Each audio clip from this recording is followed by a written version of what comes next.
Yeah. We get lit, we get fly, we get drunk, we get high, but to the masses, we get podcast called Verified. I'm your host. I am JopauL. We are brought to you by Radio Pushers and Results and No Hype. And we are also brought to you by Ghost Exclusive, the most premium marijuana that is maybe on the market. Oh, listen, proud dad over here. That's how we do. And I'm going to be smoking their El Presidente brand right now. And we have a very, very special guest. We have a guy who's a jack of all trades. I mean, from being a police officer in New York City to being a playwright. This guy's done plays. Now he's a famous director. But he also, I mean, for people that don't know, he was a stripper and a bodybuilder. So without further ado, my friend, Steve Stanulis, the director. How we doing, my brother? I wish we had like an audience to be like, ah. Hey, what's up? No, I was wanted to show my badass dad cup. No, that's what I went from stripping and Chippendales. Now I'm drinking out of a badass dad cup. So shows you how things morph over time. But listen, you've always been the big pimp daddy. So so now we just take the pimp out of there. We put the director in there. No, we put badass daddy. Now we're from pimp daddy to badass daddy. Hey, how you doing? Man. What's happening, man? I'm doing phenomenal. Thank you so much for taking your time out to meet with me and allow me to tell your story, because your story is a real success story, and it's like you've done so much throughout the course of your life that. And I know you're, an established author, and I know that, like with, the different things that you write down and the different movies that you direct, I'm sure you incorporate some sort of portion of your life, unless it's like a true story, that you're depicting, but your story has never really been told. So, I've had the pleasure of knowing you for, close to 20 years now. So it's about time that we've got together and do this again, because the first time we did it, unfortunately, my computer crashed. I apologize. It's my fault. No, it's my bad. So we're going to set the record straight, and we're going to do it right today, right now on the Verify podcast. Well, like I said, I'm excited, and I'm excited what you got in store for me. Hey, dope. Well, listen, we're going to start right from the beginning. I want to find out, like, if you haven't, for anyone that's watching for the first time, what we do here is we get like a real deep, like in-depth view of who our actual guest is. We only interview verified artists, so please follow him on social media. Look for the blue check. Anybody else that has his name without the blue check is faking. They'll try to scam you, and if you're stupid enough to fall for it, it's you beat. What can I say? So, Steve, let's start from the beginning. Where were you born? Let talk to me about your upbringing. Brothers, sisters. Sure. I want my audience to really know. I want them to get inside the mind of a stripper. I mean, a director. Yeah, I was born in Staten Island. Oakwood Heights. Again, I came. My father was a cop. My mother was, a home mom. I was an oops baby. My brother and sister were like 10 and 11 years older than me, so I wasn't expected. Thank God my mother decided when she was 42 to keep me. Back then, it was like a big thing. But again, listen, Staten Island, back it was a different time. I'm a little older than you, so only like a year or two. I'm getting up there in age. You're getting younger and better looking. I'm getting older. Oh yeah, I tell you. So we're about to. I'm almost there. No, you look great, brother. You don't age. Thank you. No, so big long short of it. Again, Staten Island was like, again, I always say, was always the forgotten borough, and I grew up in a family, middle class, working class family, and I was always into football. I always wanted to play football and do all these different things. And I came from a family, and again, not for no other reason. They came from Brooklyn and immigrants, and being an actor or doing anything other than just getting a job was, you do that, and that's a dream. People don't do that from Staten Island. They get jobs. You're going to be a cop. You're going to do something like that. You forget about, doing anything else in life or aspiring to do more. You're a cop, but this is what you're going to do, or some sort of civil service job. So again, having that mindset, and I had an old school dad who, again, a little bit of a drinking issue. Again. We don't have those issues over here. No, not at all. So again, I'm not complaining. I never worried about my next meal, but he was hard. He wasn't one of those guys that proud of you. I love you. Anything you want to do, son. So I thank him for that, because that basically, because he was like that, I always felt like I had to prove and show, oh yeah, I can't do that. Well, watch this. So that was the driving. actually, that was like the driving force. In you that know, was you always actually you always wanted to make your father proud. Or hear it once. I'm proud of you, or I love you. Okay. You know what I mean? So was it more to make him proud, or was it more out of like spite, like, yeah, take that. You thought I wasn't gonna be able to do it, and I did. Or a little bit of both. Right. I think it was a little bit of both, Joe. I think it was a little bit of both, but I mean that stuck with me my whole life. So for that, I mean, I always took the approach now, because I didn't like that. I didn't like the drinking. I didn't like the womanizing. I didn't like all that shit. I tell my kids I loved them more in one day than he did in my life. But I thank him, because without that, I wouldn't have tried. I wouldn't have tried everything I've tried. Okay. Some stuff I jumped into, at a young age. I didn't know what the hell I was doing, but I just did it. I mean, listen. Full disclosure, you could bear your. It's only me and you here, so you could. No, I got you. Know what I'm saying? Like nobody's listening. Even sure. No, but like I said, even when I was young, I mean, I was competing bodybuilding at 16. I was doing steroids. My gym teacher was fucking giving me supplying me with my stuff, and I looked like I was like 30 when I was 16. If we all had mustaches back in the day. That was like the look. Did you run with so Staten Island in and I'm assuming this is like the early mid 80s, maybe late 80s that you were in high school? Late 80s. So did you run with any of the crews that were in, like, I mean, there was like, the jocks, the Guidos, the rockers, the muscle guys. So like, were you part of like a crew, or did you kind of I went to New York High School. We were I had a group. We were the Cavaliers. Okay. And we used to fight with the Stallions, Springville, the Wanderers. It was very territorial back in the day. We also used to be at Midland Beach. I remember everybody used to go to Midland Beach, and everybody had their territory. Our day we used to like square up at Royal Oak Park. That was where, like, that's where you guys went. The keg party, or Oakwood. I mean, we used to party until the cops were stationed in there, and then they started chasing us out. And since we're talking about Oakwood, I want to say rest in peace to Phil Tiny Sparacino, one of my friends that was a Oakwood legend that passed away, not too long ago. Tiny. Yeah. I love Tiny. Tiny was a good dude.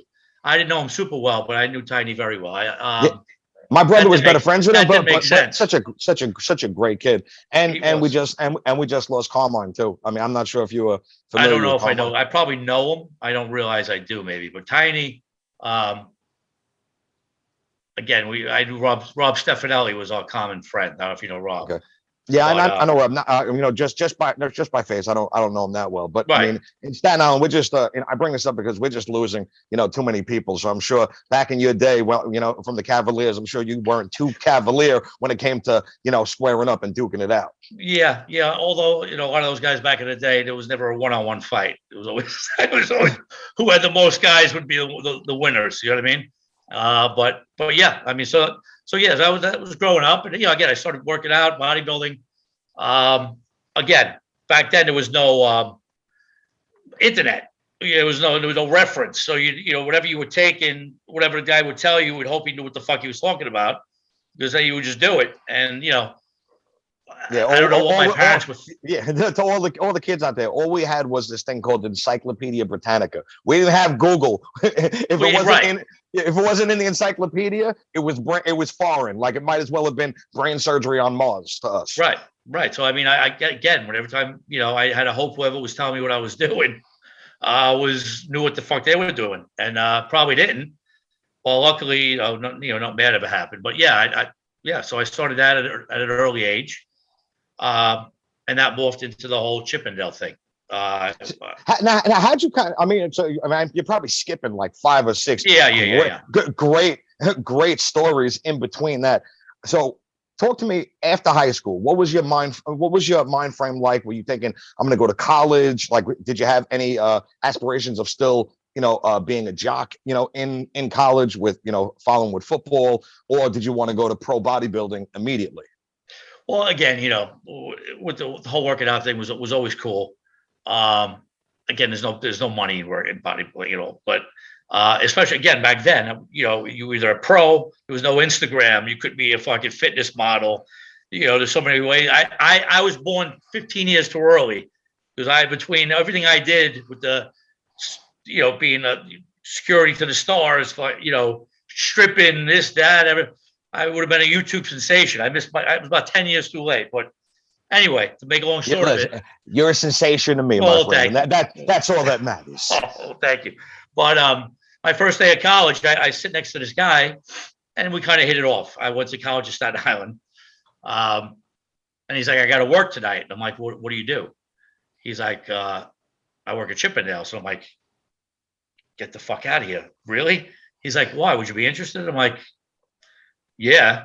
So so I go to the show, and I see these guys come out and do their little routine and go into the crowd and hump random girls, and the girls would say thank you and give you money, and I'm like, "This is fucking for real."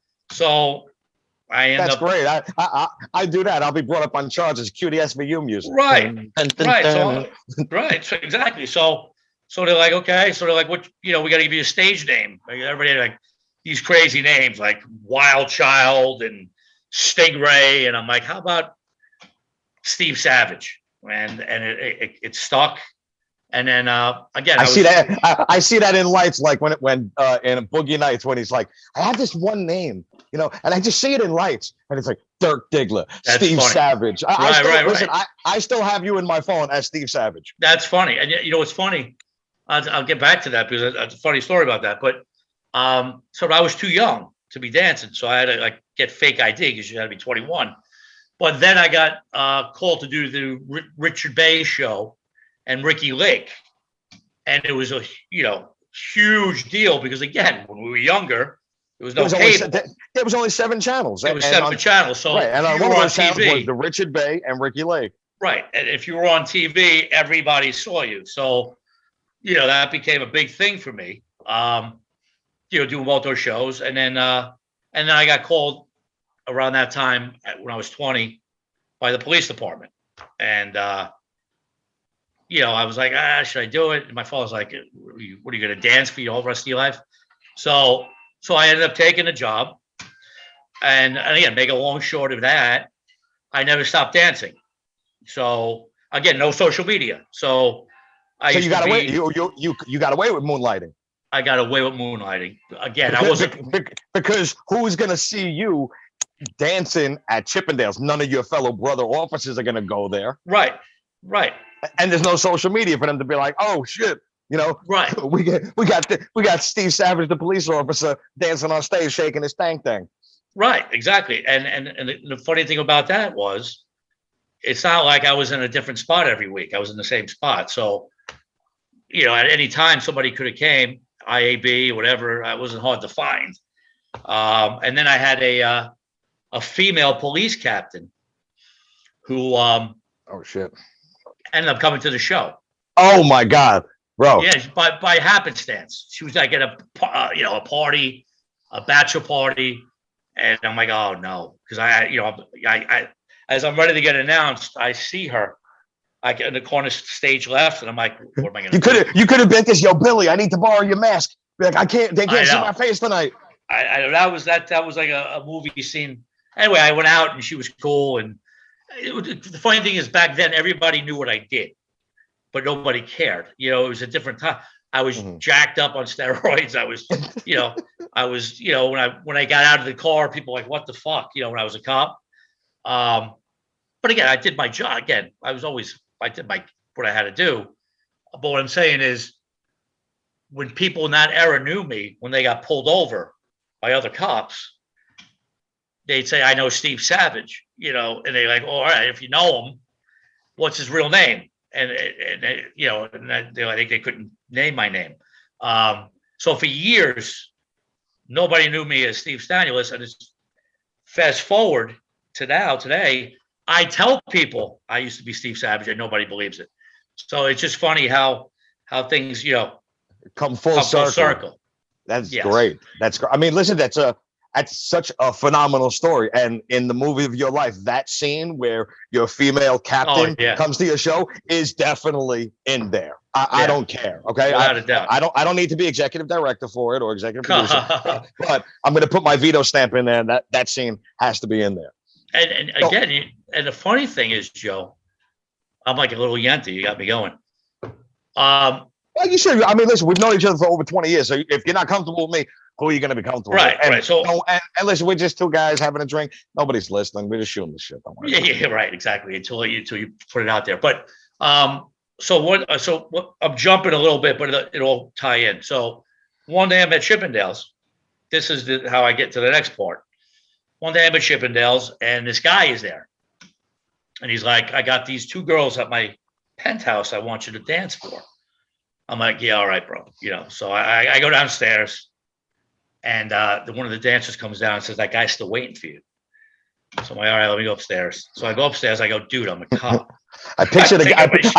I'm sorry. I picture a guy like the Colonel, in Boogie Nights. He was a nerdy looking guy who walks over. It's like, "I heard you got a great big cock." Well, that's right. So I'm picturing that guy. Pretty much. So I'm like, "Dude, I'm a cop." He's like, "No, I really have these girls." So anyway, I go, "Okay." So I go back to his penthouse, and there's these two fucking beautiful girls. I end up dancing for them. Maybe some other things happen, but he gave me allegedly some other things happened, but he gave me $2,000 cash. So I'm like, wait a minute, I just fucking danced for these like the two hottest girls in the world, and I just got paid $2,000. And I got a similar story, except the girls are nowhere near as hot as that. Right. So he goes, "By the way, I live with Leonardo DiCaprio. I'm his money manager. When he's in New York, he lives with me. Would you be interested in working security?" And this is right after Titanic. This is when Leo was going out every night and whatever. So I'm like, "Yeah, all right, give me a call." And again, I thought nothing of it. So I get a call the next day. "Leo wants to meet you." So I'm like, "What time?" So he's like, "Can you get here at 8:30? I'm like, "I can't. I'm doing a bachelorette party. Can I get there at 9:30? Should have invited him. You should have been like, "Listen, meet me at the bachelorette party." Yeah, I know. So I'm like, I'm sorry, I can't get out of it, Anyway, so I get there when Leo's there, and we have nothing in common. At that point, I had no aspirations of being in the film business. He's the biggest star in Hollywood. He's the Titanic. We have nothing in common. He's the biggest movie star. I'm a stripper cop from Staten Island. So you're basically paid muscle. You're just a jooch that when he walks out on the street, you basically open the sea up. No. So again, this is prior. This is just meeting him, and I hurt my knee when I was a cop. I tore my ACL. So he's like, "Oh my God, I tore my ACL on Basketball Diaries. You mind if I see your scar?" So I'm like, "Yeah, as long as you don't mind the G-string I'm wearing." And I fucking pull my pants down. I'm sitting in a thong, and fucking, I was it. I broke the ice. I was the fucking Leo's cracking up. Everybody there is cracking up. Now I'm like this cool dude. You know what I mean? I'm like this cop that's fucking nuts. So the cool thing when I was working with him was that everything he did, I did. Because they didn't want some 6'5" gorilla. They wanted somebody that looked like he was part of the posse. But if somebody started getting annoying, I could just take my shield out, which had a lot more clout than, trying to throw somebody around. So we go to this one party. I meet this guy, Dylan Sellers. He's like, "I'm doing a movie called The Replacements with Keanu Reeves. You'd be great." And I'm like, "Okay." And that's how I kind of got my start in the film business. But yeah, it was just crazy because, again, as a scene out of a movie, one day I'd be with Leo or everybody who's 99, who's big in 99, like Leo, Matt Damon, Ben Affleck, Alanis, Michael Stipe, Toby. And you were like the Forrest Gump. Like anytime there was something going on, that's what I was going to. That was perfect. I was Forrest Gump. That's how I got where I was. Slightly better looking. Better looking. That's basically when I said I'll get back to what I was going to say. I just had a Forrest Gump type life. So basically, that's what happened. That's how I broke in, and then Yeah, the rest is history. And then the guy who introduced me to everybody got in trouble and arrested for embezzling all their funds. Jesus. So I lost all my access to all these people, and then I had to start from scratch like everybody else. But it was weird because one day I'd be with Michael Ovitz on his yacht at 10 in the morning, and then at 2 in the morning I'd be in Park Hill chasing drug dealers, through the hallways, urine-stained hallways. So it sounds like in both situations there was a lot of cocaine involved. Am I correct? Pretty much. Allegedly. But I mean, I went from being with the Hollywood's elite to 10 hours later chasing drug dealers on the projects. It was a crazy contrast. What did a couple of things. One, what did your parents think about the various different careers that you've had? Like, I mean, from going into bodybuilding to the stripping, and then security. It's like, what? Because I mean, police officer. Because one, I mean, being a police officer and then private security, pretty dangerous. And I know you had a very tough upbringing. And your father was a. No, it wasn't that. I don't want to. It wasn't that tough. It was. I never was starving for my next meal, so I don't want to. No, I don't mean that. I mean, like, he gave you like tough love. He was not the most. Not the most, like, that was a great job, Stevie. Right. It was like I didn't have that. Right. Like, finish your mashed potatoes before I smack you one. Right. Gotcha. Right. So what were like their thoughts? What did your mom and father think, of these different careers that you had? Again, like anything else, when you first, even you've done a lot of different things over in your life, as far as from rapping to working at the Chase to doing everything you've done. My father had one saying, and again, it's funny. The more I put my father down, the more I compliment him. My father always had this saying, don't tell me, show me, which I always live by. I tell my son that now too. Well, like I said, it was always like, you can't do that. And then as I did it, you would be proud. It's like, we all have friends that are alleged friends that, always kind of root against you. And then when something happens, they're the first ones to say, I always knew you could do that, bud. So, they're both deceased, but again, I'm sorry. No, it's fine. They got to see a lot. They got to see the whole bodybuilding. They got to see, the films. They got to see me, obviously, me graduate from the police department. They got to see me work with all these big people. So you do feel like there is that validation that you do feel like before your father's deceased, you did finally show him and make him proud. Yes, I remember. That's fucking awesome, man. Yeah, I'll tell you, that moment came when I did my first off-Broadway play, and they were already in their early 80s. And this was stripped? No, this is pre-strip. This was a shorter play I was in, and I remember sitting in the front row in the city, and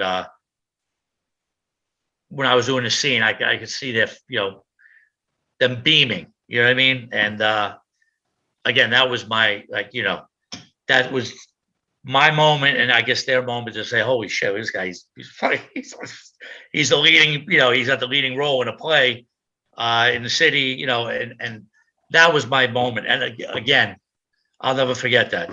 That's something I'll take with me, because that's great. I ask all my guests, what was that? Because we're always trying to, get that validation from our parents, because we always want to, and our parents, they have that aspiration for us. They want to see their kids become more successful than them. So it's like, I remember that one moment, when, my father opened up Teen People magazine and saw the full page picture, and he was in the airport. So at those times, the airports, they got the magazines like 2 weeks earlier than all newsstands. Right. So he's calling me up and he's hysterical crying. I was like, and I thought, oh my God, like my grandparents must have passed. And he's like, I'm looking at my son on a full page article in a magazine. I'm so proud. That's amazing.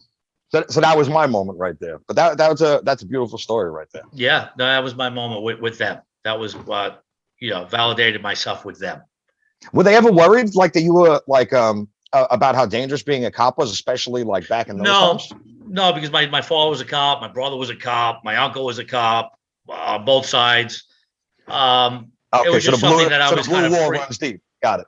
Yeah, I was just kind of predetermined. My cousin.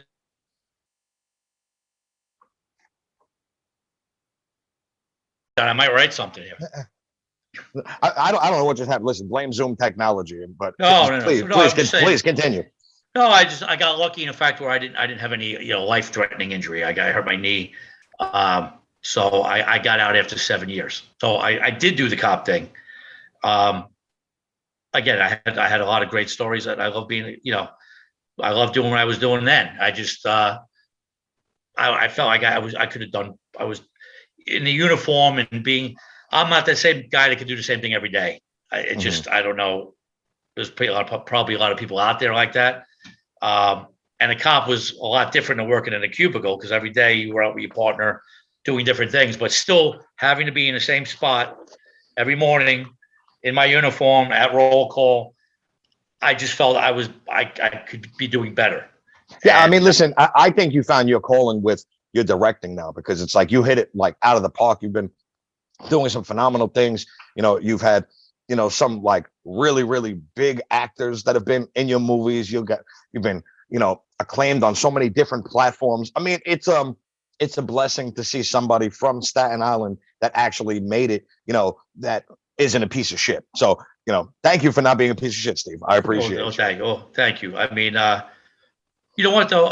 Again, when you look back at the history of Staten Island, there's a lot of people don't realize I came from Staten Island. There's a lot, people think of one or two people, but there's been a lot of between musicians, actors, and for a small borough, they've been pretty successful. I agree, and the fact that you're out there kicking ass and taking names, I'm saying, out there with like the elites in Hollywood, it's shining a better light on Staten Island. It's showing that we do have some really, really talented people that can make it, out of this place. So it gives a lot of people from Staten Island the inspiration that it is possible, to actually make it out of here when you're from here. So, whatever. I think there's somebody from Staten Island.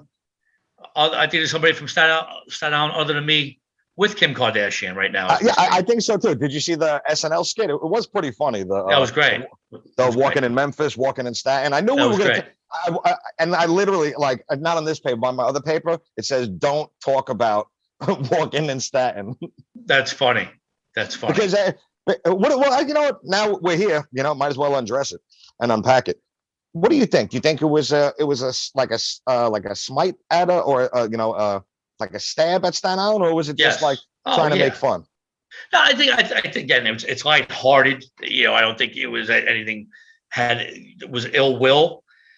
But again, all these Staten Island, like again, the mob, all those different things, they always try to. If you're not from Staten Island, you would think Staten Island is cops, firemen, and gangsters, and big dump, and JopauL and Steve Stanulis. Don't forget about us. Everybody's either middle class or a Gindaloon, and that's Staten Island, and it's. I think it's a little bit more diversified. Again, I mean, it's a Saturday Night Live skit, so you got to be funny. So the parody's got to be funny. But again, I think I always said that Staten Island's always portrayed, in a certain way, and I just it has that stigma, and I don't think there's anything you can do to really change it, because that's the angle everybody goes for. You know what I mean? Well, we're like the redheaded stepchild that the people at like the Thanksgiving dinner, make fun of, get the scraps because it's funny. It's like, haha, look at his red hair. It's like people just like they exclude us all the time. They consider Long Island a borough before they even consider Staten Island. And, without Wu-Tang and Steve Stanulis, where would we be? Yeah, no, I tell you, like I said, Pete's done all right, man. I mean, again, I wasn't and I'm only bringing him up because we're you happen to mention it just happened. Yeah. We have a lot of friends in common. We've never met. We were supposed to meet once. I don't know. I don't know the type of guy he is. I don't know anything about the guy. Nor was I familiar with him until recently. But again, you got to give the guy, and he's a kid. He's a kid. He's not even 30 yet. I found out about him through when I was doing the Fifth Borough. They were going to start the King of Staten Island, and about his father, 9/11, and that's where that was my final day working as a cop. So, I always wish him the best. Rest in peace to Pete's father. He actually the block that I grew up is where the same block that he grew up in. Oh, wow. Two houses down from my house is where he actually lived. Do you know him? No, he moved off the block like 2 years before. Oh, okay. Well, I don't even think he was born yet. It was his parents, that lived there, and that block is actually named after his father. So, that's awesome. So that is pretty cool. Right. So when I heard that his, hey, that guy Pete Davis from Staten Island, he, by the way, he lost his father 9/11. Not knowing him, whatever, he immediately gave my utmost respect, because I couldn't imagine losing somebody. I lost a lot of people friend-wise, but losing my dad, I really didn't know that much in a tragedy like that. So, I'll never have anything negative to say because I come from that world. He's funny. Like, I mean, I respect what he does because, one, whether negative or positive, it sheds light on Staten Island and people should know about it. I mean, we're not the greatest island in the world, you know what I'm saying? But it's ours, it's our little piece of shit island. There's worse places to grow up. I agree. It's probably the best borough to grow up in for children. It's not the worst place to be. You know what I mean? I mean, it's not. I'm saying we live in San Diego, but it's San Diego, a whale's vagina. Exactly. But yes, again, I thought it was funny. I like some of the style. I like even the turkeys that made me laugh because that's true. Everyone can relate to that shit. There's just a bunch of turkeys running around the hospital and no one says anything. It's just like everybody walks by them and it is what it is. So I like that. That was funny. They're just a part of Staten Island. Like anytime you go to Seaview, it's like you're guaranteed to see a herd of them. Doesn't matter, and it's any time of year. Doesn't have to be Thanksgiving time. No. Like they are all around. So, but that's Staten Island for you. And in my Method Man story, which is classical, and he'll always remember this too. When I was 120 one night, I was dancing on a Saturday. So I got the cells on Sunday morning, which is fucking great because I was tired. So I was doing the cells while it was sit down 7 in the morning, a little hungover to watch TV, wait for them to come get the prisoners. There's 2 guys in a cell breaking this one guy's balls. And I'm like, guys, shut up, but you're not getting breakfast. So whatever I said, I don't remember what. And they were hammered and they could care less what I was saying. So I said, hey, bro, come out with me. So the guy was sitting with me. We would talk, small talk. About an hour later, one of the cops came in and they said, I heard Method Man is here. And I'm like, really? And it was him. It's the guy I took out of the cell. Oh my God, that's classic. He goes, is there anything I could do for you? He goes, I appreciate it, blah, blah, blah. I said, no. I said, let's take a Polaroid. It was 97. So there's a picture of me, the guy that came in, and Meth, and he wrote on the Polaroid, Wu-Tang 97. So I had forgotten about it. If you have that picture, send me it so I can put it up like right now. Like, look, here's the picture. Yeah, I will. I'll do that. So I put it in the garage, in my stuff, and I forgot about it. Fast forward 15 years, I'm cleaning out my garage. I find this picture. So I take a snapshot with my phone. Just, I go to LA Fitness. Who's there? Method Man. I said, bro, you're not gonna believe this. I told him the story. I said, I just found this today. Did he recognize who you were when he saw you? No, not at first until I showed him the picture. He knew exactly. And he was like, bro, I remember that, and he thanked me again. He's a gentleman, Method Man. But yeah, it was just ironic that that happened. I didn't know it was him. 15 years go by, I find a picture, and then I see him that day. So it was funny. It was kind of meant to be. I ran into him. But yeah, that's my Method. Forrest Gump. Forrest Gump. That's it. Forrest Gump. It's really classic. it. Yes, that's the real life Forrest Gump. That might be the name of the documentary we shoot, bro.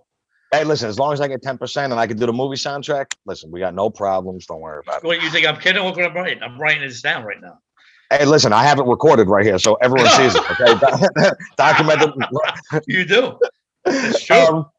So, with all of this stuff that's going on, what was besides your knee injury, it sounds like you've lived a pretty charmed and blessed life. But I mean, I know because, I've been friends with you for so long that you have been through struggles. So what do you consider a couple of like the pivotal moments that were like, holy shit, this is almost rock bottom. I got to do something different.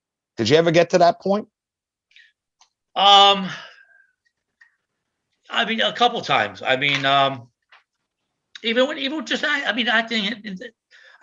in general, because most people don't make it because, they quit right before their break happens a lot of times. Again, there's a lot of times where when I first started, I mean, the biggest mistake actors make is they wait for their phone to ring for their agent to call.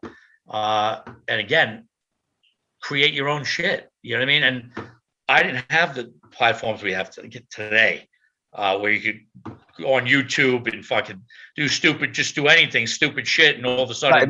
Right, let me give a little context to all my listeners out there.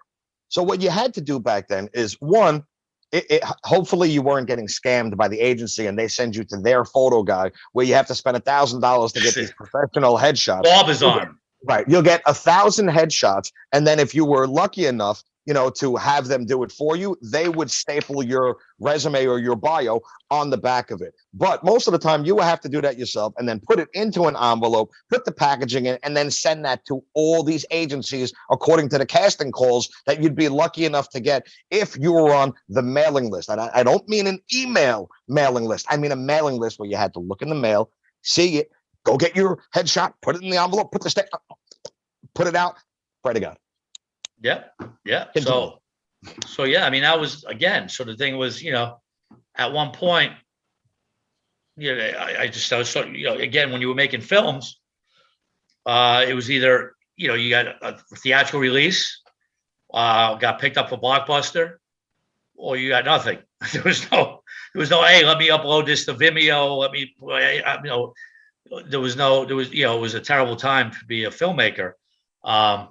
Or an actor, or a B actor, because it was all word of mouth. It's like, unless you were lucky enough to get in like a Cannes Film Festival or, some sort of, place that you're allowed to show your movie, it's like you weren't even heard of. So it's like, it was such a different time, and the struggle, I can only imagine. It's like, you little motherfuckers out there, you young motherfuckers, you have it so easy right now. You have no idea. Just upload your shit.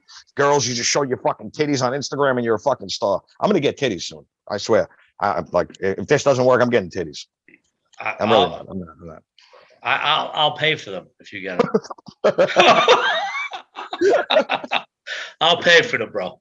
But like I said, those were, there was a lot of times where I'm like, am I on the right path? Am I doing the right thing? Maybe I should be doing something else, because I retired so young from the police department, 27. I could have went back to school and became an attorney or a chiropractor or whatever, and spent a lot of years doing this. So yes, there was a lot of times, not down times, where I was, I didn't know where I was going to be homeless, but I'm just saying down times where I questioned, am I doing the right thing? Okay. You know what I mean? Pretty much. Listen, I mean, we all go through it. I mean, they don't call it starving artists for nothing, where, we're going on countless auditions, we're not getting anywhere, where we think we have self-doubt, we question our own worth. It's like, am I going in the right direction? I mean, I need to make money. How can I sustain myself? I mean, obviously you had one because, you were, from the police department, you were able to at least have that security. I had my pension, I had my medical, right. But anyone who knows you knows that that's not, this dude does not settle. Like, I mean, and it's not greed, it's a hunger for more, because he knows the value of what life has to offer. And anyone who knows you knows that you're a go-getter. You wouldn't just stop there and be like, oh yeah, let me just collect this shit and become a bum. I can just sit here and become a jerk off of society. So it's a good thing you didn't do that. Well, again, I didn't think about doing that once or twice. but we all have. I mean, I might be guilty for like a month or two. sometimes I'm like, is this effort all worth it? But at the end of the day, it is. It really is. And anybody out there who's watching, who watches you and is a fan of what you show, and happens, even if they stumble upon it, if you're an artist, just again, it's never been a better time to showcase yourself. There's so many ways. It's almost like I said, we did the last film I did. We have a list, I guess, like 50 different platforms the film is on. If you said, Steve, I'll give you $1 million right now to name every platform your film is, I couldn't do it. So back then, there wasn't one. So now not only do you have the platforms that are looking for content, but you have platforms like YouTube, like I said, like Vimeo stuff. You can just upload your iTunes. You can upload Amazon Prime. You can upload your own stuff and showcase yourself. It's a great new world. I mean, I had my film debut on Amazon Prime about 2 years ago, and I think you know the film Bare Knuckle Brawler, mm-hmm. and which I still didn't get paid for. And if I see you, motherfucker, I'm definitely gonna want my fucking money. You didn't get paid? Nah, I didn't get paid. There was a whole big shit with that. I'll talk to you offline about it. But that kid Joe and the other guy who was a director, they know what time it is when they see me. Of course they ducking my calls, and because at one point I was like, yo, listen, I was like, you're making me look bad. I was like, how am I gonna be on set for like 6 or 7 days? I'm playing 3 different roles. I get thrown through a fucking table. I have to do like 800 backflips in the fucking ring, and then get thrown by my boy Gerard, who I'm friends with, and I know Gerard's a good dude. Good dude. I'm like the mini me of him. I mean, not as diesel as he is, but it's like him throwing you 100 times onto the canvas. You should got stunt pay too. I know. Trust me. I know. And when I see them, it's on. So, and that's documented too. I don't care, because I hurt my fucking pinky toe doing one of my back handsprings, and it still hurts today. And I like my pinky toe. Yeah. I mean, so, yeah. But yeah, I mean, everyone has their platform now, and the good thing about it is that the actors can also share, and promote, it with you. So it's like It's not like you have to do all the work yourself. So when did you realize that When did you realize that you were like really good at this? There had to be that moment when you were like, I'm not doing over here. Again, early on, with the directing part, I was lucky to have some smaller roles in big films. Like when I did Gangs of New York, so I got to work with Marty Scorsese. Of course, Marty. I look at him. He's like, he doesn't even say Marty. He's like, yeah, I got to work with Marty. That's my guy. No, I mean, again, I don't want to say Martin. I don't know him that well, so I shouldn't say that. But I got to work. I did a scene with Sean Penn and the Interpreter, so I got to work with Sidney Pollack. I got to work with on the Manchurian Candidate with Denzel. So I was always like to watch on set how these guys work and what they're looking at, and I got to work with J.J. Abrams, and again, it was just shut up.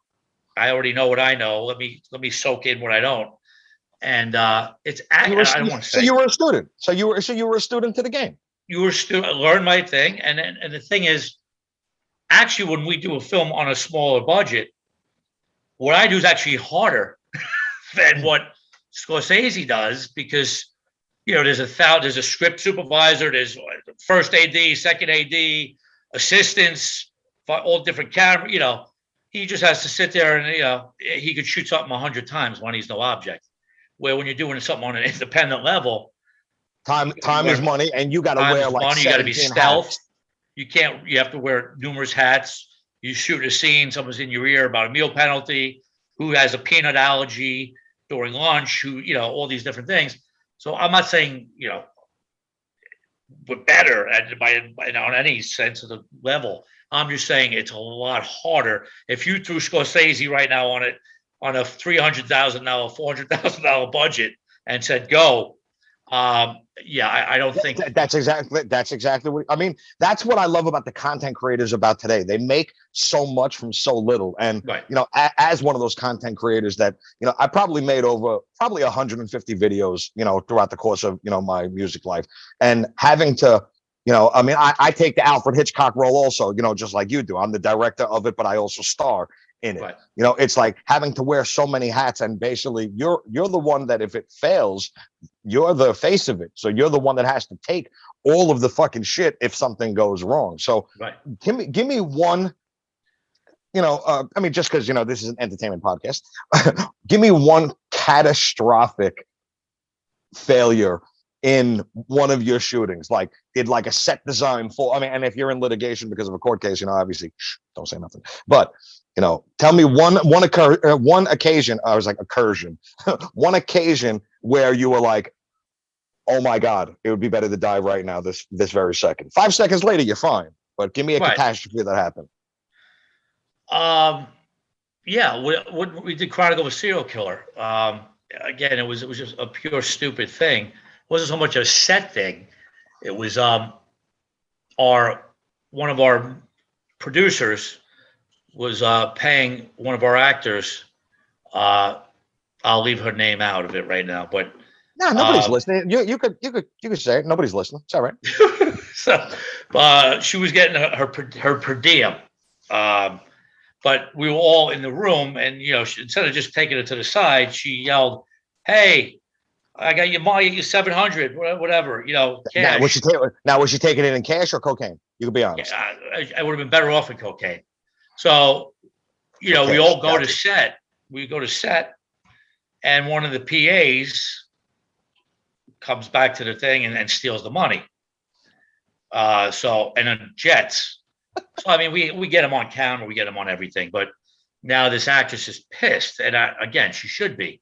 And it was a bonehead move. The cops came, they go in, they arrest him, but the kid, whatever. The kid's a PA. Don't they realize you're a former cop, so it's like you can call your buddies. Like, I mean, I'm sure like. And obviously he wasn't a seasoned robber, because the camera was like literally right here, and the bag was like right here. Oh, look, he sucks at two jobs. He sucks as a PA and he sucks as a thief. Right. You're fired from both. Right. So basically what happens is she takes it out on me, and the last day of shooting, it was a big scene with her and I interrogating Konstantin Maroulis. And she did most of the talking. So basically she decided, well, I'm not showing up. So I'm like, that's a petty move. Yeah, so Hollywood. She didn't show up. So now on a fly, I have to recreate the scene with him, and make believe without her. Without her. So now I'm interrogating him, but now all the lines were rehearsed and not what they are, because it doesn't make sense now, because she was playing the good cop, I was the bad cop. So in that scene, she had most of the dialogue. So now, did you improv it, or did you spend some time writing it down? I basically let him, because it wasn't his fault as an actor, not to do his lines. You know what I mean? Because it's not his, he came as a professional to do what he had to do. Now it's not for me to say, well, forget all that. We're going to do this. So I let him do everything. Got it. Okay. I kind of worked around. But at that moment in time, knowing it was the last day, being fucking furious that happened, I couldn't retain anything in my brain, line memorization wise, because there was nothing to refer to, because I had to create everything, and I was bad. And again, at that moment in time, it was like, oh my God, how unprofessional this looks. But it ended up being one of the best scenes in the movie. So it ended up working out. But that was catastrophe, because I was up against the last day of shooting. It was a scene with somebody that decided not to show up, who dominated the scene with dialogue. But we readjusted and we did what we had to do. But yeah, I mean, that was probably the only time I was like, catastrophic, because I was so mad. My blood pressure was so high, and I just couldn't retain anything I was saying, because I couldn't get it out of my head. I couldn't just let it go. So that was pretty catastrophic. Yeah, it's easy for me to say catastrophic. It's like there are some words. Listen, how I rap in my vocabulary. There are some words that I just cannot pronounce at all. Like, like when you settle things between people, like when you have a discrepancy and you settle things between I'm not even going to try to pronounce the word. It's amicable. Amicable.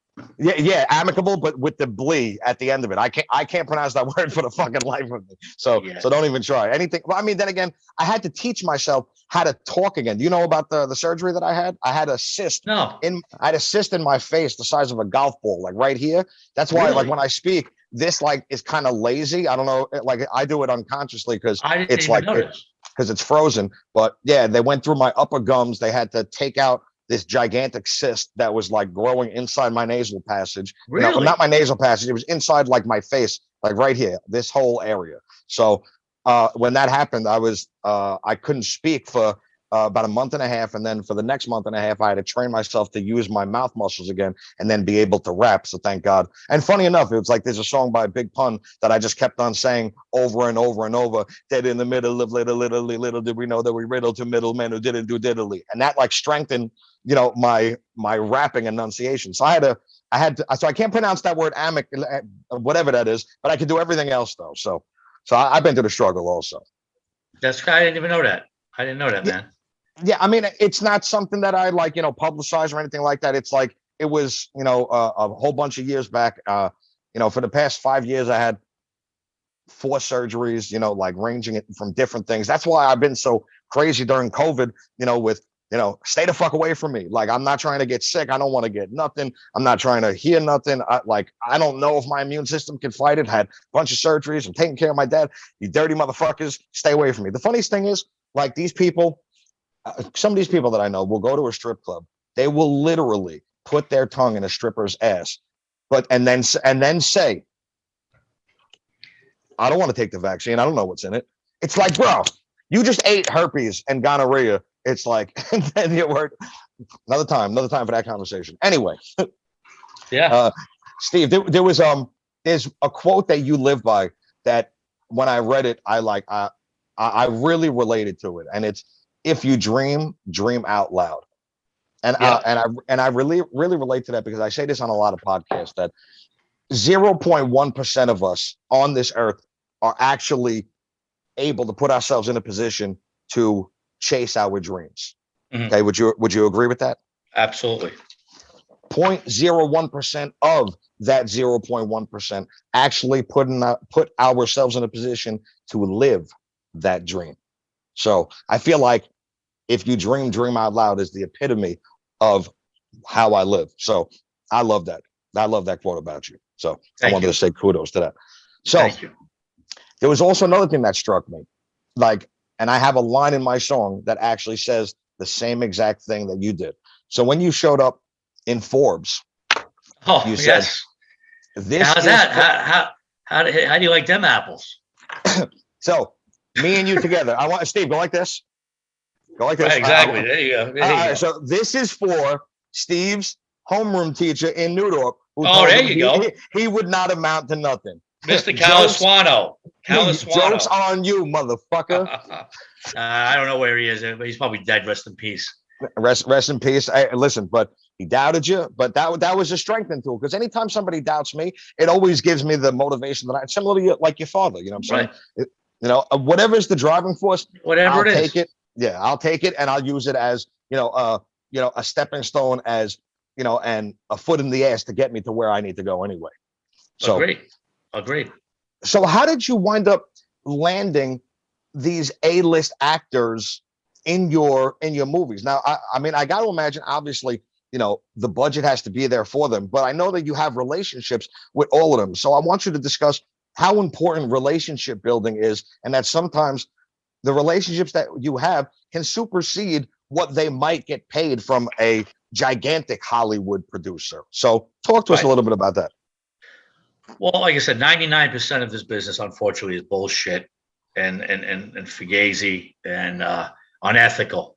So a lot of times, again, personally, I guess the thing that always drove me crazy is back in the day, we had all those networking parties. You would see somebody and be like, hey, what's up, bro? I'm working on this film, whatever. Do. And I'd be, oh, that sounds great. good luck. And then a year would pass. You see the same guy. Hey, what's up? Oh, get ready to do that do movie. Oh, good. I can't wait to see it. I feel like I know who exactly you're talking about. But keep going. No, it's just not. It's not anybody. It's just a general thing. And the reason why I'm saying that is, it's a very small business, Hollywood, and you think as you go up, it gets bigger. It's very opposite. It gets smaller, so everybody knows everybody, and when you start developing a reputation that what you do, what you say is what you do, and you do it within a time frame of what you promise steadily, that goes a long way. So when you come up with good material, because that's most important too, you come up with good material that resonates with somebody, and then basically you bring them in for a couple days and get them out quick, shoot all their scenes and get them in and out fast.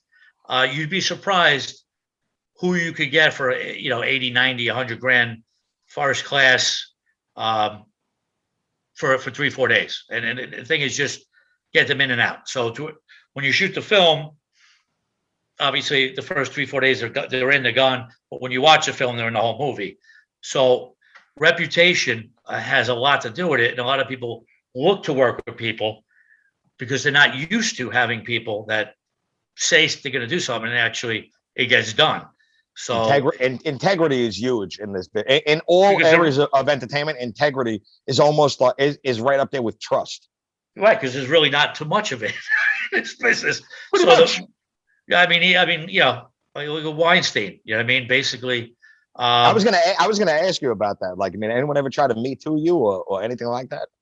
No, but I did predict when I was wrong. I thought it was going to get so crazy to the point where the producers were going to get held hostage. Where if you didn't give somebody a job, they would fucking threaten to say, well, you tried to rape me because I didn't get the gig. I thought it was going to get to that level. Thank God it didn't, and that kind of subsided because again. But always keep your eye on watch though, because Steve. Let's be honest.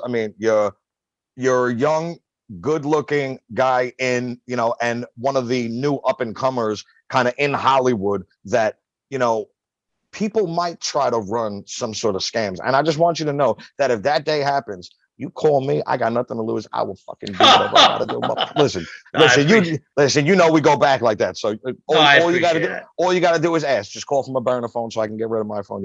Absolutely. I got cool. You. I got you on speed dial. There you go. No, but like I said, that whole thing got kind of, I don't want to talk about cops and this and that and everything. But like I said, if there's 40,000 NYPD cops, if 2% of them are bad, that's a lot of cops. But if there's 1,000 jobs a day, 999 are handled unbelievably, and lives are saved, and people, or rescue, whatever it is, 1% doesn't make the other 99 like that. And I go back to Harvey. Again, has that happened since the beginning of time? Yes. Has there always been casting couches? Absolutely. But you know what?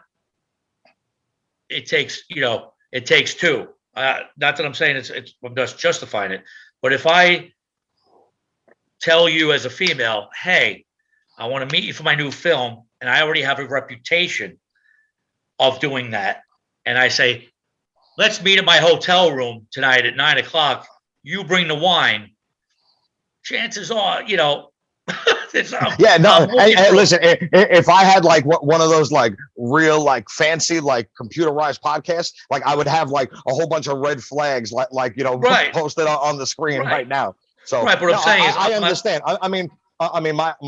My sincerest thoughts and prayers to any of the victims that ever encountered anything like that, and I hope that their stories provide a lesson for future actresses and actors, because it happens on both sides of the spectrum, to just be aware of kind of your surroundings, because there's a lot of people that are looking for a come up, and there's a lot of people that's looking to take advantage, and they use their positions of power to do so.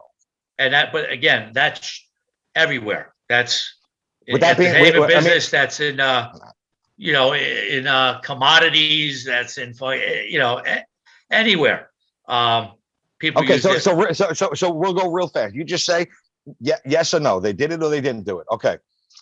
Bill Cosby. Yes. Cuomo. 100%. Cuomo. Yes. Cuomo. um, Weinstein. Yes. OJ. Of course. Okay, I just wanted to know. Every one of those guys. Now, being that like, now you were a cop for 7 years. The type of respect that people show cops now versus then, it's like night and day. Now, I always had this theory, and I wanted to run it by you real fast. I'm not going to take up too much of your time with this, but when the thought of systemic racism plays a factor in the police department. So I remember in high school and in junior high school, I had friends that I would very vividly hear them say, "You're never allowed to invite a black person over to this house." Okay. Right. So let's say that person, my friend, becomes a cop.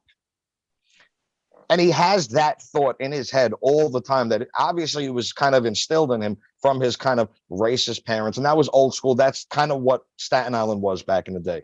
Do you really feel that person can be objective when it comes to pulling over a person of color, being that his father was a racist piece of shit and probably taught him to be that way? So let me reverse it. I grew up. I know I'm going to the extreme. I just no, but I'm saying I grew up, not being racist, and two of my dearest friends were African American, and I listened to that back then. I was a big hip hop guy in high school. I mean, a big LL Cool J and everybody, Black Rob and all those guys. That's all I listened Black to. Rob. Slick Rick, all that stuff. So my first time I ever went into a project on a job, I had these African American kids call me a cracker and a white. I was mortified. I'm like, these kids, I'm here to help you. You called me. I got called every name in the book. And I was never subjected to that. So again, I think it's, and I had friends also, and go back, I had friends that were fucking criminals when they were young that became cops, and I couldn't believe really end up being cops. So again, do they have? No, I mean, do people change in time? Yeah, because if you ask me what I thought was important at 20 to what was important today, so when somebody was 15, whatever they were saying, could they have changed a little bit by the time they were 25, 30? So again, it's a tough question. Mm-hmm. Maybe not. Like I said, there are. I'm not saying every cop is great. I'm not saying, again, I remember talking to my partner and going to roll call because I was a cop when I had my uniform on. When I took my uniform off, I don't give a fuck what you did. I knew guys that had best friends who smoked weed, and when they went to the academy, they cut their friends off because they smoked weed. That wasn't me. So I remember talking to my partner saying, you want to something weird, bro? I said, if we weren't cops, I don't think there's anybody in this room I would hang out with. But again, that was just me. And it was a different time. A different time. But the problem is there's opportunists in everything, right? So absolutely. When you have a mayor, in every situation. Right. When I got on the police department, we had Giuliani and Bratton. And they were, all about doing the right thing. And zero tolerance. Like right. They basically the forfeiture law. Listen, I was smoking weed at Willowbrook Park. They stole my car for 3 months and they confiscated it because that was my asset. And they said, listen, the law of forfeiture, you get to forfeit your asset if you're caught in a public place with any illegal substance. I was like, we were smoking a fucking joint. God damn. Yeah, that's crazy. But what I'm saying is they turned the seediest place in the world, Times Square, into Disneyland. I mean, they really, they cleaned everything up. It was literally the safest city. So I still believe 90% of the people that live in the projects, the good people, like having cops around because it's the other small percentage that always looking for the unethical thing to do, that always are ones that, up and riot and do all this stuff. I saw this thing the other day. on TikTok. It was it was crazy. And it just shows you where we are in the society.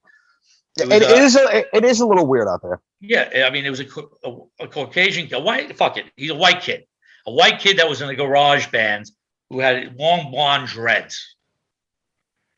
Okay. African American woman and a fucking a boyfriend went up to him and said, "You can't wear that hair. I'm offended." And the kid was like, "What?"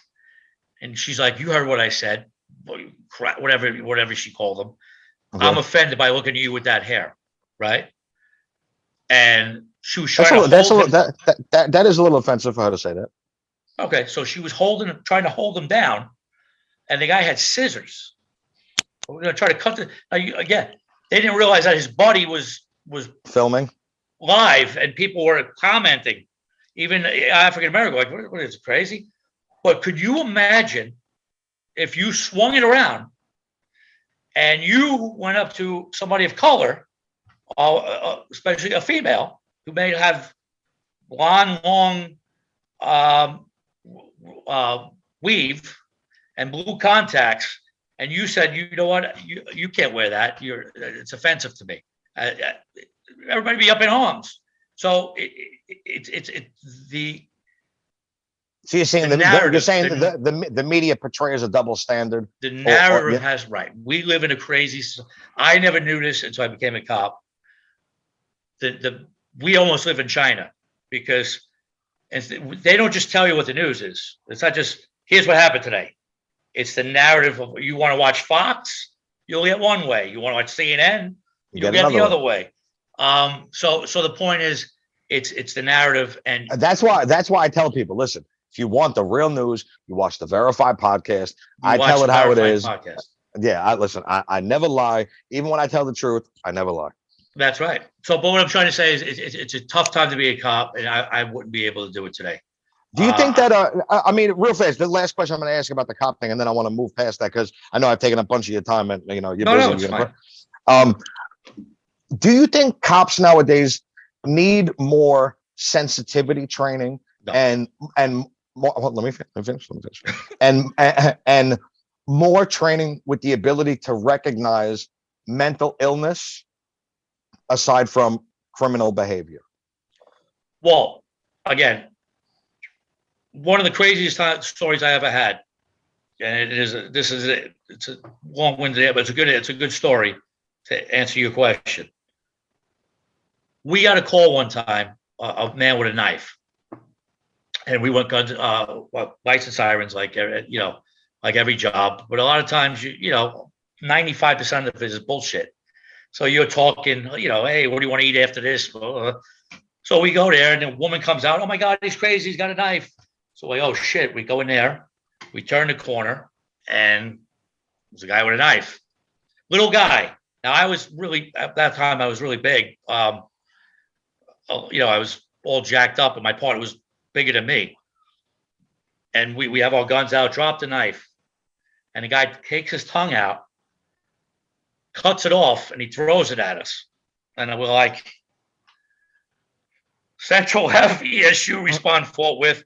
So we're trying to get this guy cuffed. Now he's not a criminal. He's an EDP. It was a PCP? No, I'll tell you what happened to him. But so we can't get this guy cuffed. He's throwing us around like we're nothing. Two other, the ESU comes, emergency service. They go, get out of the way. And they taser him. He looks down and he goes like this. Takes the taser out, throws it. Now he's wrestling with four of us. That's like the episode of SVU with Goldberg where they tase him and he's like. Oh, really? Honestly, again, SVU could last forever because there's a crazy story every day that you like, this can't happen. So anyway, we end up finally cuffing him. And it looked like, the guy was about 5'5". It was PCP, by the way. We looked like we fought The Rock. You know what I mean? There was no rationalizing with this guy. You weren't talking him off the ledge. So I remember the reason why I'm saying this is to answer your question is for a while they're like, don't let cops deal with the EDPs. Get social workers. Now, You realize what would happen. Emotionally disturbed person. Right. What would a social worker? There was no. You couldn't talk to this guy till you were blue in the face. You were either going to get stabbed, or you were and killed. That were your two. Those were your two options. And so you're saying there is no way to. So are you saying? I mean, and you're not on the record like this is not. This is not like. So you're saying it's kind of impossible to distinguish what's an EDP versus an actual. So does EDP sum up, like for people that are emotionally disturbed and on drugs? EDP is basically right. Is short term for an emotionally disturbed person. So usually you could have somebody who's nuts who just didn't take their lithium, or you could have somebody on PCP who's equally as nuts, but they fall into the same category. But what I'm saying, when you're dealing with somebody of that mindset, that has strength of the rock, who's 5'5", and he's looking at you with a blank stare.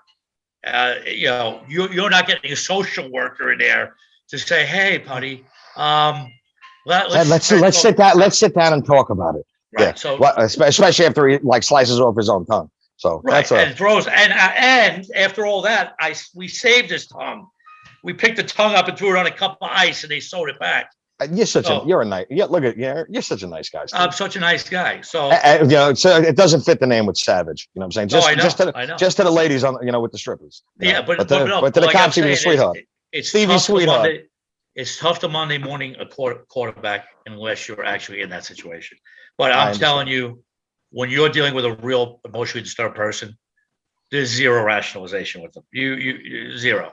You can't come in as a social worker with nothing to protect you and talk somebody down. And there's no training in the world. You could go to Yale, and sit in psychology class for 3 years before you become a cop. There's nothing you're going to say at that point in time that's going to change anything other than how things went down. So got it. Do you think that all the experiences of you being a cop has bettered your chances in the entertainment world as a director, because you had to deal with all sorts of personalities and egos and, from, bosses and bureaucracy to, criminals and bullshit, and being from Staten Island, everyone's a fucking bullshitter. So we know how to deal with, a lot of bullshit. So do you think that all those experiences really played a factor to your success today? It's a great question. Absolutely. Because I've seen a lot of crazy things. I've seen things that a lot of people shouldn't see in their life. I mean, I've seen people that hung themselves. I've seen floaters that were in the water for days. I've seen people burned to a crisp. I've seen people blowing their heads off. I've carried SIDS babies, licensed sirens with a baby in my hand trying. So I've seen things you hopefully don't ever see. But those experiences, obviously, what doesn't kill you makes you stronger, and it gives you different perspectives on things. And again, dealing with the African American community in the projects that appreciate you and then that don't appreciate you and have certain preconceived notions about you, as well as people that dealing with all that helps you. Every experience they teach you in every Meisner class, every technique. Always use whatever your improv is from personal experience. So I'm blessed in a sense seeing all that stuff, because it gives me a lot of different things to tap into or use that maybe yourself or somebody who wasn't in my shoes will never get to see. You know what I mean? Agree. Yeah, you bring a very, very different dynamic to the. I'll say it. I'll go on the record and say it. You bring a very different dynamic to the director world, because a lot of these directors out there, for lack of better words, they're film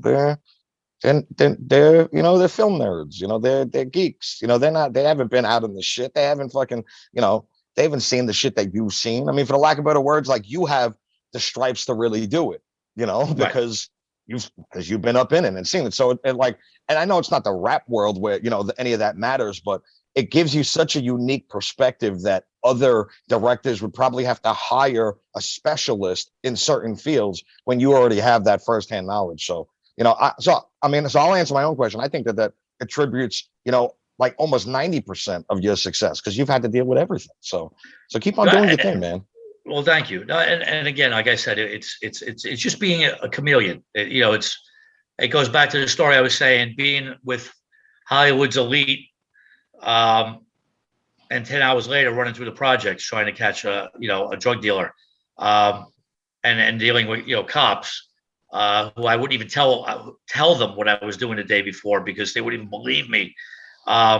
Just having the ability to morph into your surrounding and who you're with and be on that level and keep it at that person's, keep it real with that person, is all chalked up to, you know, have it. Not that I'm different or blessed or more talented. It's just I've been Forrest Gumped, where I've had the ability to be in these unique situations that maybe somebody else didn't. You know what I mean? That's really what it is. I mean, if somebody else jumped into my shoes and did what I did, they'd probably have the same outlook, if that makes sense.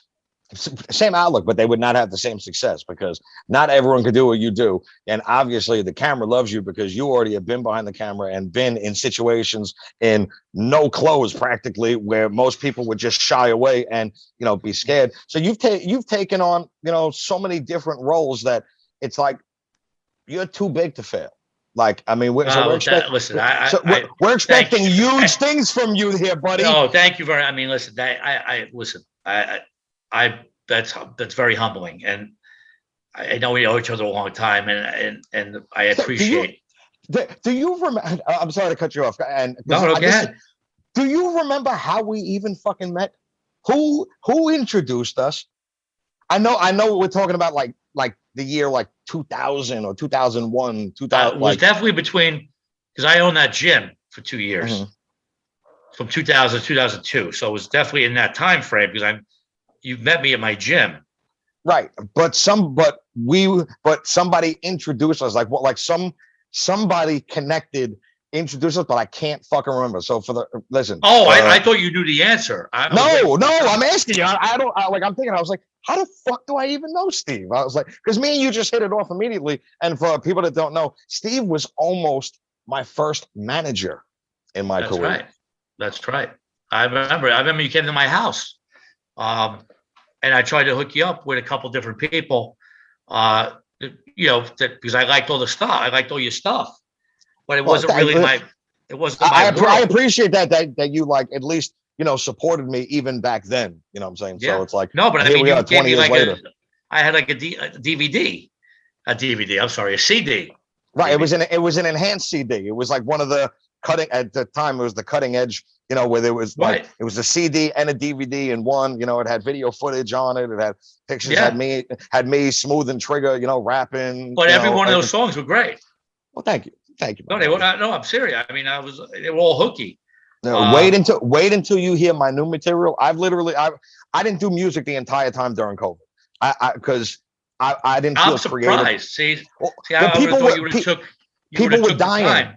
No, you know what I did? I did freestyles. Like I did like quick, minute, 60-second freestyles to like the most random songs, you know, ever. Like the best hip hop songs. I did it to like George Benson, Give Me the Night. I did it to like, you know, Shalimar. I did it. That was how I entertained my fan base, but I didn't want to do any music because people are dying. I didn't have that creative, you know, make a song type of spirit. But as of 3 months ago, I've done 30 songs. They're all licensed, ready for sync.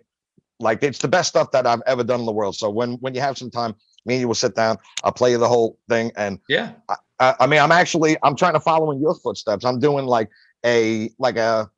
almost like another version of Hamilton, like a hip hop musical, because there were songs that I have with a script idea in mind, and I'm going to put it all together, and then I'm going to call you and beg, yo, Steve, I need funding. I need you to direct this. I need you to do this. Yeah. But no doubt.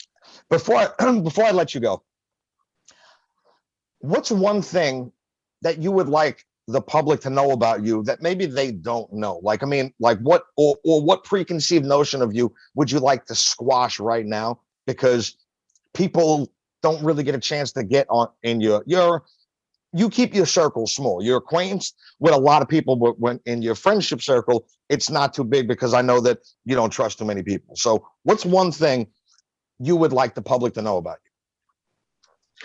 I'll tell you what. Again, I'll go back to one of the most known things, but again, it was always a misconception, and it always bothered me when that whole thing happened with Kanye West, with him and I. People were trying to make it look like I was, look like a publicity whore looking for PR. What they don't know, and what really not too many people realize, was I worked for Kanye for like 10 straight days, and then he left, and then he came back and requested me, and I didn't want to do it, and I got kind of, like he really wants you and all this stuff, and then I ended up going in, and that's what all that nonsense happened. But what people don't realize is if I was looking to turn that into be a PR whore or use them to benefit me, I would have done it the first time or day 2 of 10, and then basically did what I wanted to, looking for the publicity I was looking for, supposedly. Right, you would have been on TMZ after day 2 if you wanted to be after day 10 when he left. I had no idea I was getting rehired again. So again, and then if you look at the dialogue, I was refusing. I didn't want to go back. I just didn't. It wasn't for me. So I got coerced into going back. But the point is, that's when the shit hit the fan. But there was no preconceived, like, I'm going to take this.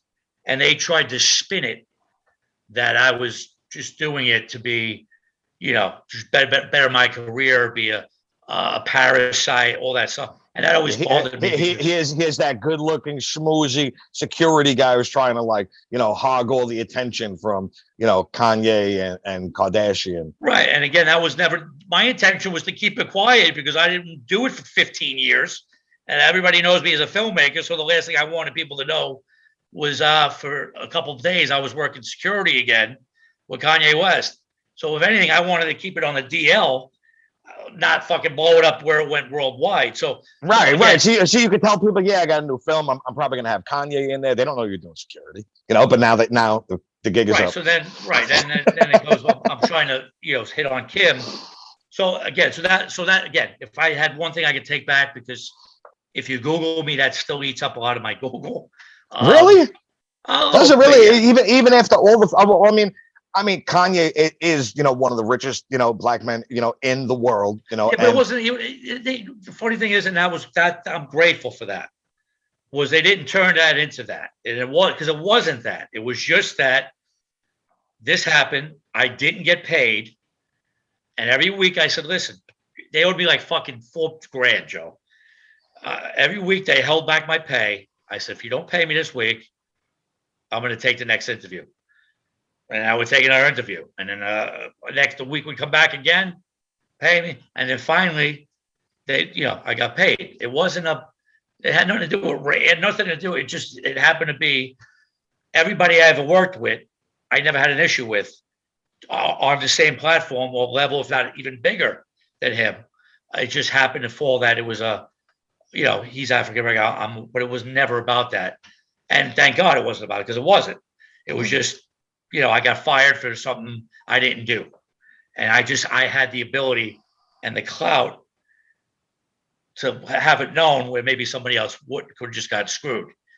And that's what happened. Well, that's where integrity, comes into play, because it's like people know who you are, and the people that you work with and you're associated with know, that you're a man of integrity. So it's like they know that, what really happened, and they're going to trust and believe your word from it. So it's like, And okay, again, you could try to throw dirt on my name. It's all right. I'm still going to be here, and I'm still going to reign supreme because I'm handsome as fuck, and nobody can fucking, no, but again, but after that, I mean, I worked with Ice-T.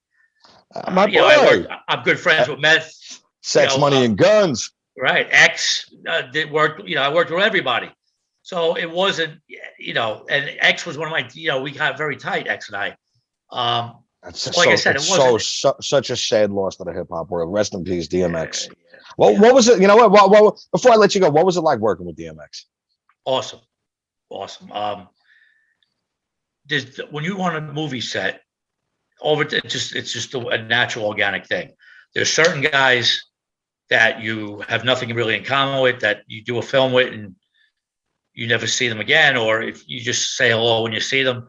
There's other guys you have, get a little friendly with and have a relationship with, and then there's guys you just fucking click with. And from the time he got on set, we were inseparable. And I'm so grateful for a lot of the videos that were taken, because 95% of the videos of BTS was always him and I talking, laughing, breaking each other's chops. And again, it was an organic relationship. And again, it was a shame. And like I said, I wasn't surprised at the end. But definitely a legend, super talent, just as good as actor as he is, an artist. And the world is less of a place without X. Well said. He was that special type of person with that special type of talent, comes along, once a century, if not once a lifetime, and there'll never be, another X. So the fact that everybody loved X. Yeah. Everywhere we went. What's not to love? Everybody loved X. All the artists in the hip hop community, even the young ones, they all loved them. It's just I wish him up, his family and his children and everything. My condolences to everyone related to the late great DMX. And Steve, before you go, why don't you tell everyone where they can find you? What your latest project is. And if they ever wanted to be an actor in your movie, what would they have to do to wow the great Steve Savage? Right now we're working on 2 projects. One's called Red Money. It's very Traffic meets The Purge. Okay. Which is one of my favorite ones. Another one is called Sex, which is I like sex. Yeah, everybody does, right? I need a little more of it in my life, but go ahead. Yeah, no doubt. Which is, again, I compare it movie to movie so people get the concept. It's like Natural Born Killers meets Eyes Wide Shut type of film. Nice. And then we're doing a comedy called Stripped, which is basically Magic Mike kind of meets the Full Monty. So it's fun and it's relatable. Where listen, I could play the main character. I just need something to just put in the pants just to make me look like that. Whatever, man. Listen, this trick photography. Listen, if girls can get fake titties and fake asses and press on nails and eyelashes, you can put a banana down there so I look a little more flattering. Yeah. So again, it's funny. It's a great film. It's fun because all these guys are relatable. Whose back hurts, everybody's a little older than they should be doing it anymore. So if you went there with your girl, you wouldn't feel weird like going to a Magic Mike movie. It's more of a goof type of thing. So those are the 3 in the immediate. As far as finding me, best way, I'm on Twitter and Facebook, but I'm mostly on Instagram. So it's at Steve Stanulis or at Stanulis Films. And again, a lot of time, all the casting directors I work with usually cast a film. It's funny because I never, the process is when a breakdown comes out, sometimes it'll be over 5,000 submissions for a particular role. And people come to me like, oh, I submitted myself. I don't get to see those. what happens is that whatever casting director I'm working with breaks down from the 5,000, breaks it down to her preferred 30. And then we go through the 30. So sometimes people submit, I don't even know it's submitted unless they tell me. So the best way is, I guess, if a breakdown comes out, to hit me up, give me a DM that you're interested, and I'll have the casting director look out for you. But please be realistic with your roles. You know what I mean? Yeah, like I'm not. Yeah, like I mean, not you. No, not you. No, if you. But we'll take me as an example. If you look like me, 5'6", dashingly handsome, do not submit for a role of a guy that's 6'5" and ugly and black. It's not going to work. It's not going to work. Correct. Okay, let's be realistic. Yeah, because there's a lot of unrealistic people in this business. But yes, so those are the best ways. Instagram, and again, I usually post some stuff when it's ready to happen. So if there's something that looks like it's interesting to you, just hit me up. Awesome. Steve, thank you so much for your time. I really appreciate it. Please thank your wife for allowing you the time to sit here with me. I'm actually home alone today. So you couldn't get me at a better time. Usually my kids would be jumping on me. I'd be holding them under the table. Shut up. So you got me a good day. So then your wife owes me a thank you, for occupying your time. So you're not losing it right now. Perfect. Excellent. But listen, thank you for taking your time. I really do appreciate it. I wish you nothing but success. You too, brother. I would love to be working with you in the near future. Anytime that you need, a score or a soundtrack or anything. I mean, I'm connected to literally every artist out there. I wouldn't just be like, oh, Steve, yeah, let's use my song for this, my song for this, my song for this, my song. Like, I know how to, really put shit together. And I wish you, nothing but the world. I see that the mountaintops are there, and you're right there, right at the pinnacle of. I know this time next year, you could be literally on top of Hollywood. So what I like to do, you'll mouth to God's ears, brother. But thank you. Everything really means a lot to me. I'm humbled and thank you. Listen, we have high expectations for you, and I'm just trying to hype you up, baby. Listen, you got to do it for us, and here in Staten Island, okay? But I'd like to leave you with a quote that I end all my podcasts with, and I'm sure you attribute it to your life. Wait a minute, isn't it thumbs up, pinkies down? What is it? Well, I mean, that's for Instagram. That's pinkies up, coffee down. But that's it. But it does have to do with what you're holding, because in life, we're all just here for a small cup of coffee. I'm just trying to drink it while it's still hot. I'm your host. I am JopauL. This has been the Verify Podcast. We were just chopping it up with the legendary Steve Savage Stanulis, the movie director. We are brought to you by Radio Pushers, Results in No Hype, and we are also brought to you by the premium marijuana brand, Ghost.exclusive.